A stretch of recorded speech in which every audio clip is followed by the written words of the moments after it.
you've described yourself as a traditional language learner.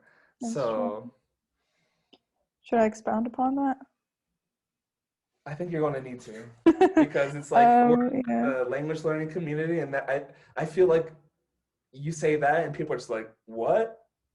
Yeah. Because I feel like there's a lot of different ways to go about it, and because language learning has become such like a hot thing in the past couple of years, I don't think it's very mainstream yet. But people that spend a lot of time on the internet are, learning about it more and more, and people are deciding like, I want to be a polyglot, and it's no longer just people that have just like collected a bunch of languages throughout their life. I feel like everybody that I've met in the language community just kind of like, oh, they moved to a different country and that's how they got into it, or it's like my case where it just kind of happened over time.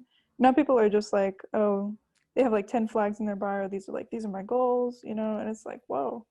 So because there are like a lot of new people surging into that, I feel like they're fixated on stuff like apps and like flashcard decks and all that stuff. And while I use flashcards, I use Quizlet, I think, I don't like to, I guess, put too many like, I guess, doodads and gadgets, and like I try to keep it as simple as possible. So like I like to listen to music and then translate songs, and I like to chat to people, and I don't know, it's hard to say. I just love Hmm. watching movies and just learning by absorption and stuff like that. And yeah, I don't want to put a label on it, because of course for like new languages like Georgian I have a book, for Turkish I have a book, just because I want to get into it. But I think by traditional I meant not so tech oriented like a lot of people. Mm.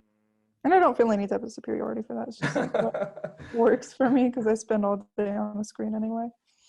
What I thought you meant by it, because I know you use some kind of, I don't know, like grammar books, or do you use textbooks at all? Yeah, for German, just because I think for German you really need a lot of grammar input, but it's just a grammar book. It's not like a general language book. Mm. Right. Okay, I gotcha. Yeah. Okay. So right now I'm learning Russian, and I know, Hold on, I think we cut out for a second or yeah, we two. did. What is going on? Can you hear me? I can. Okay, I think we're back. You said you were learning Russian and then it cut out, so I didn't know. Okay. So I'm learning Russian, and now I'm really thinking about, okay, how can I start studying this grammar? Because I've just done basically just inputs up until now, and I'm kind of excited in a way. And I know that you had to do this with German. There's 4 cases, right? How Mhm. did you go about tackling, let's say, a language that's a bit more grammatically complex or different than from what you're used to, let's say from the Romance languages? What kind of advice can you give about that?